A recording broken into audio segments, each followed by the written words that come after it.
This is a very difficult time of year, and it's the 10-year anniversary. Obviously an anniversary you hoped you would never see.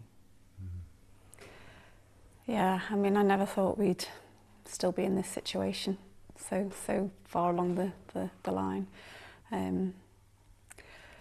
It's a huge amount of time. In some ways it feels like it was only a few weeks ago, and other times it's felt really long. But it is a hard marker of time, I think. And you referred to it on your website as stolen time. Well, yeah, I mean, it's time that we should have had with Madeleine. We should have been a family of 5 for all that time. And yeah, it does feel stolen. And you could never have imagined 10 years ago that you would still be in this situation. I think the situation is that we tried everything in our power to not have a long, protracted missing person case like this. It's devastating, and early on I threw myself into trying to do everything we could to help find her. Obviously that hasn't worked yet, but we are still looking forward. I think that's the most important thing, and there's still hope. And how are you doing as a family, the pair of you?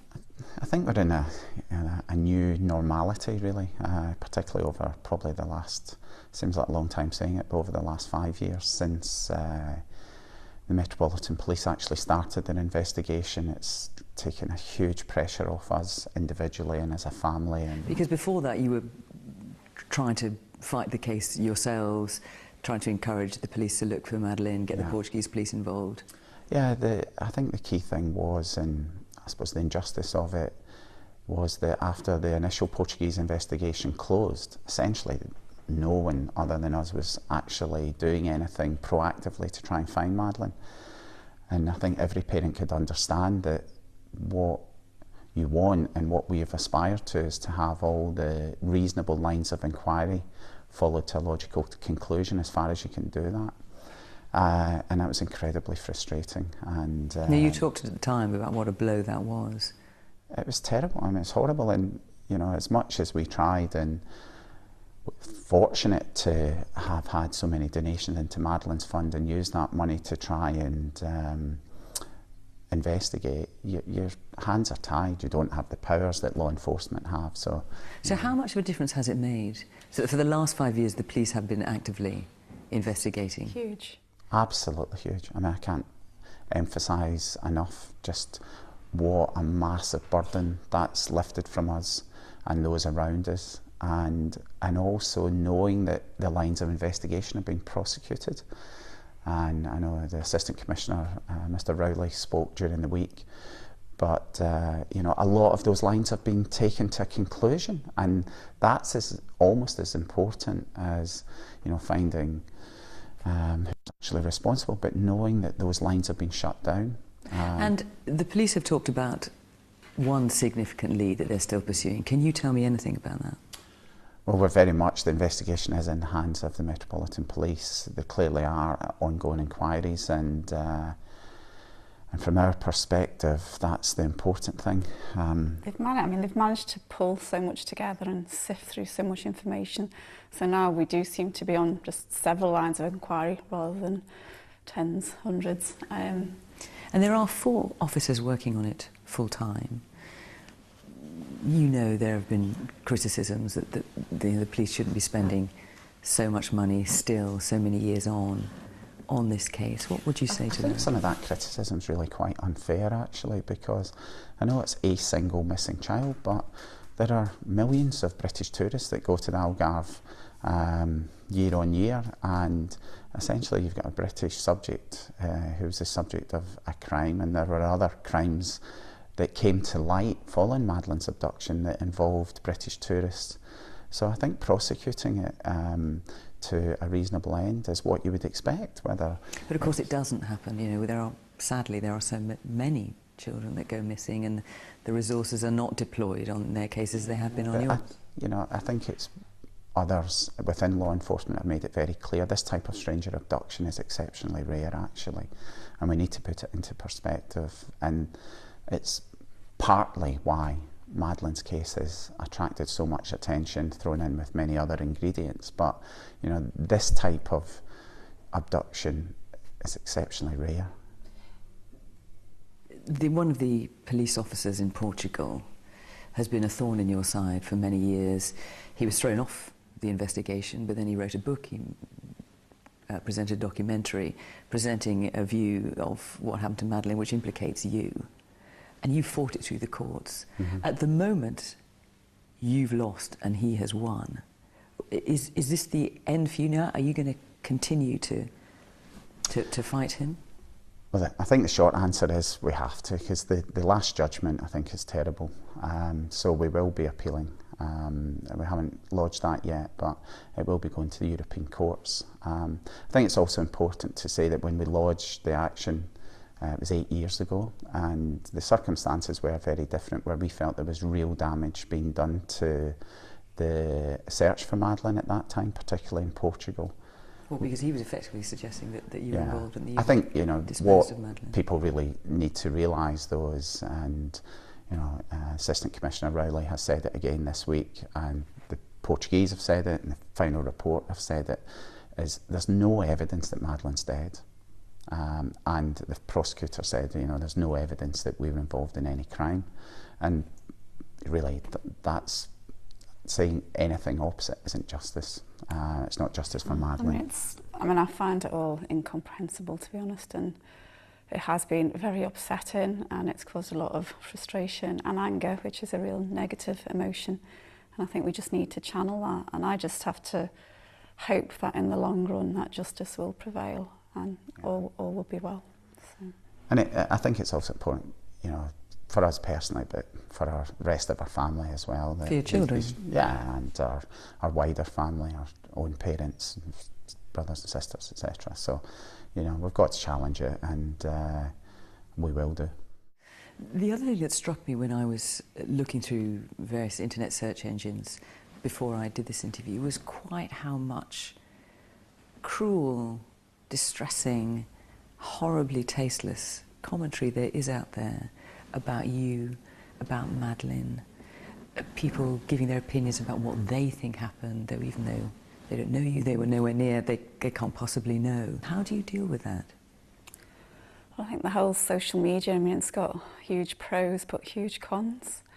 And on the downside, and all that's been written, I guess we protect ourselves, really. We don't go there, to be honest. We are aware of things that get said because people alert us to it.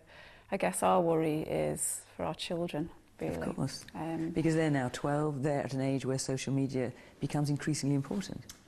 Yeah, I think I don't want to dwell on the negative aspects too long, but I think in this era of fake news, it is extremely topical, and I think people just need to think twice before what they write and the effects it has on it. And certainly, I know ourselves with our own experience, both in the mainstream media and also on the internet, I'm not going to believe that until I see evidence of it convincing. And I'm sure there's a very small minority of people who spend their time doing it, but it's totally inhibited what we do. Personally, we don't use social media, although we have used it in Madeleine's campaign. But for our twins who are growing up in an era where mobile technology is used all the time, we don't want them not to be able to use it the same way that their peers do. So how do you protect them? I think the most important thing, and we had some excellent advice early on with Kate, is that we've been as open with them as we can. We've told them about things, excuse me, and also that people are writing things that are simply just untrue, and they need to be aware of that. They're not really at the age where they are, on the internet and other sites, but they're coming to that stage, and they're in closed groups with their friends, etc., and that's important. I think we've tried to educate them a little bit as well, because obviously it's not just us that has fallen victim to the downside of social media. But does it shock you? Because it shocked me, certainly a little, the things that people say. I think it has been shocking, the whole kind of that aspect of human nature that I hadn't really encountered before. And because I think it's so far from how you would behave or people that you know would behave. It's been striking and quite hard really to get your head round, because why would somebody write that, you know? Why would somebody add to someone's upset?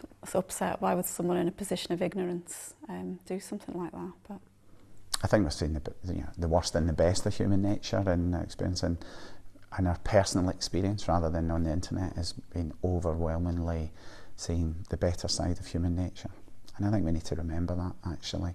We've had fantastic support over the last 10 years, and because there's a lot of media attention now around the 10th anniversary, we're starting to see that again. I think it's true. I think because things like social media or Amaral or whatever, because it's so awful and upsetting, it does kind of sometimes stand out more, so it becomes more of a talking point really, whereas actually the main thing that we've experienced is the goodness of people and the support that we've had over 10 years, which hasn't wavered in all that time, you know. And that...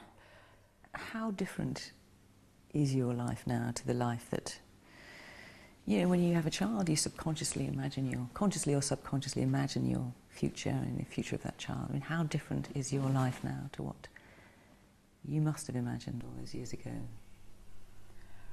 Oh, it's a hard one, isn't it? Because it's such a long time. But yeah, I think before Madeleine was taken, we felt we'd managed to achieve a little perfect nuclear family of 5.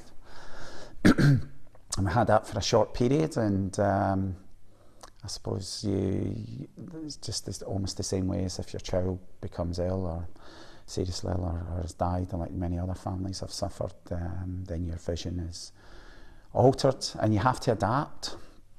And I think that's a theme that, speaking to other people who have gone through terribly traumatic processes with children and other loved ones, that is something that gradually happens, and you adapt and you have a new normality. And unfortunately for us, our new normality at the minute is a family of 4.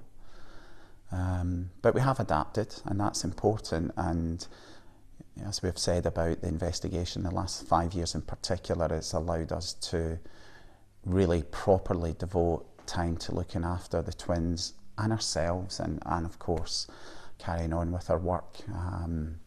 At some point you've got to realise that, you know, time is not frozen, and I think both of us realised that we've owed it to the twins to make sure that their life is as fulfilling as they deserve, and we've certainly tried our best to achieve that.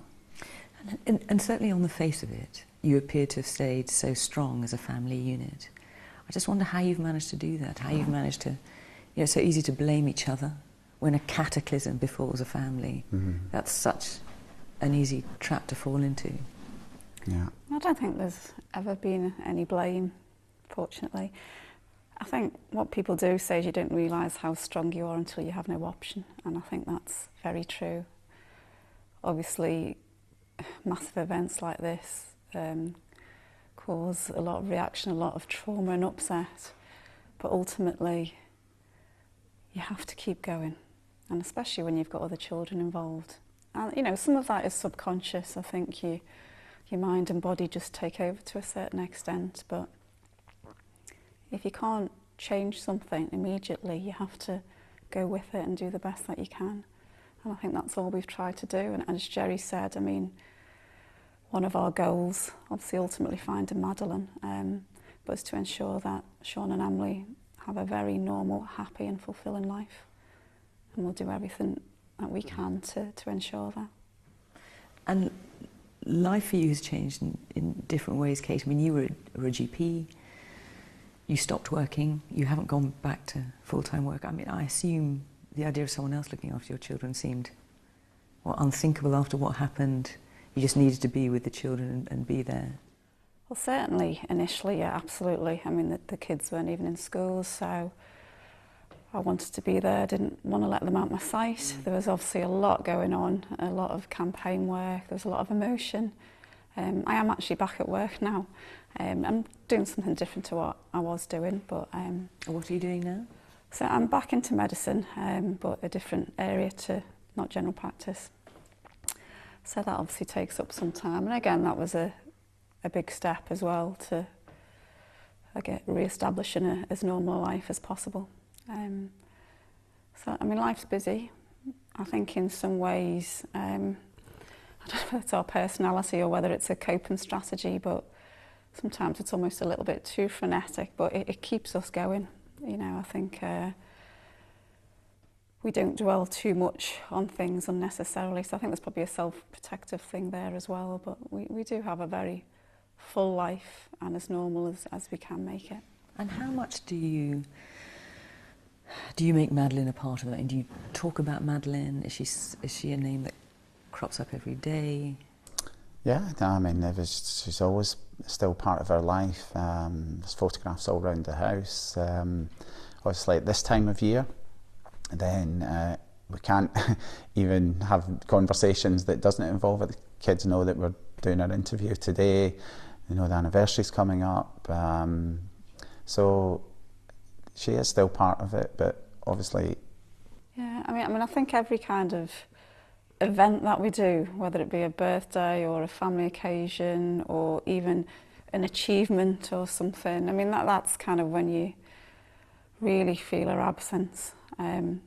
It's slightly different to how it was in the early days when everything we were doing was to find Madeleine, whereas now we are having to get on and live a life as well, but it's not that any day she's not there, if you know what I mean.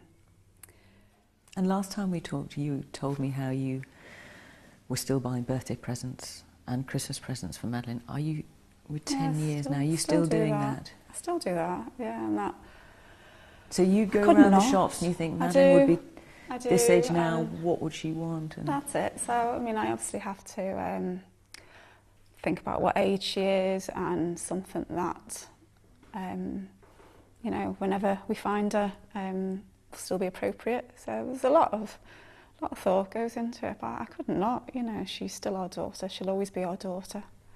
It's because Kate does all the present buying anyway. I always do the present buying, you know, and yeah, there'll be another one coming up in, you know, next few weeks, so. And Madeleine would be how old? Coming up to 14. To 14.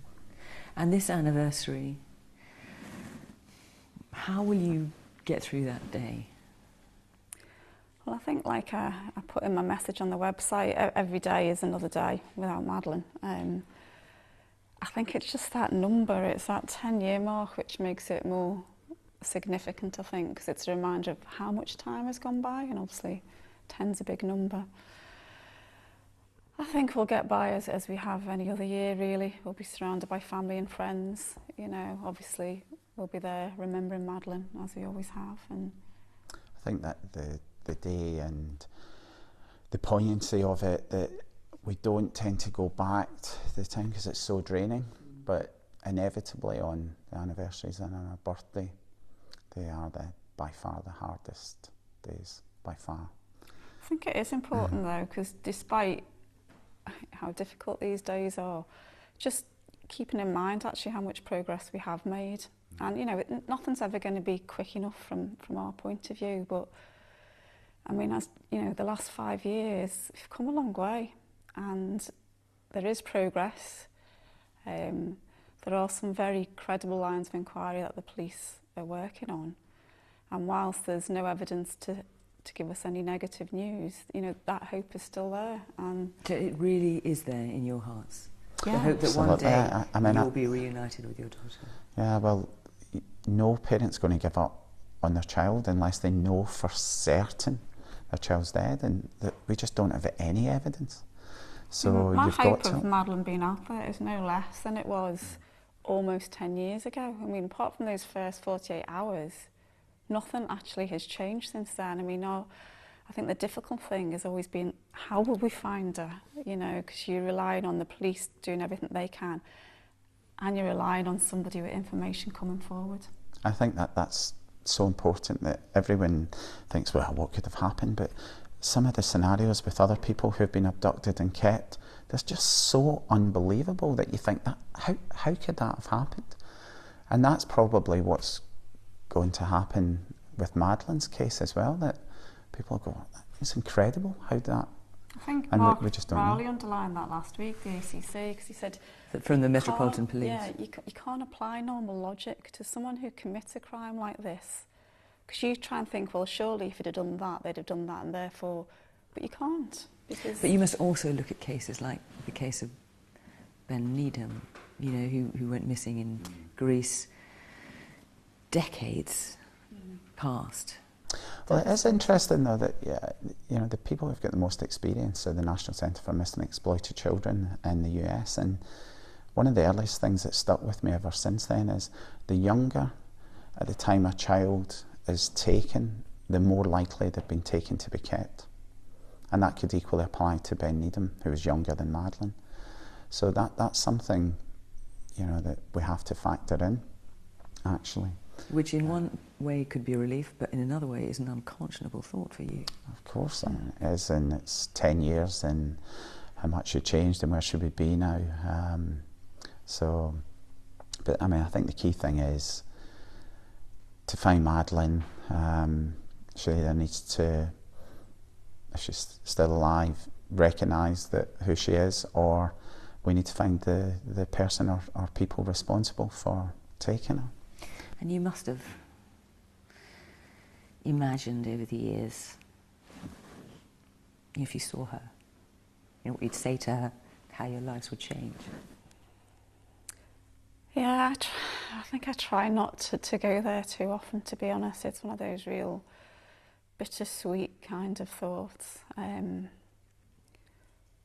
I mean, I can't imagine, I say 10 years is a long time, but ultimately we're a mum and dad, and she's our daughter, and she's got brother and sister, grandparents, and lots of family and friends, you know. So it'd be absolutely fine, you know. It'd be, well, Sure it's beyond words, really. Sure We'll cope with anything, yeah. Now, I know that doing this interview was something you thought long and hard about. It's not something you particularly want to do, certainly not something you're looking forward to.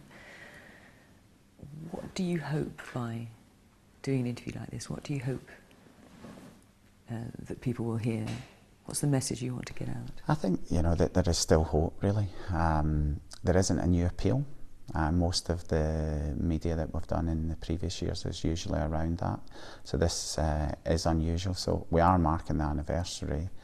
I think it's been good for the general public to hear the police say that there's no evidence that she's dead and that there's an active investigation and there's still hope. So certainly from my point of view, you know, somebody knows what's happened. I think, you know, we've had so many supporters who are still with us, people that we don't know are still there. And I guess I just want them to be reassured that there is progress being made. And, you know, it might not be as quick as we want, but there's real progress being made. So I think we need to take heart from that. And we just have to go with the process and follow it through, whatever it takes, for as long as it takes. You know, but there's still hope that we can find Madeleine. And if you do find Madeleine, you will be able to show her everything you did to try and find her. Absolutely. That you never gave up. I guess for her, just knowing how many people have been there willing a home, really important.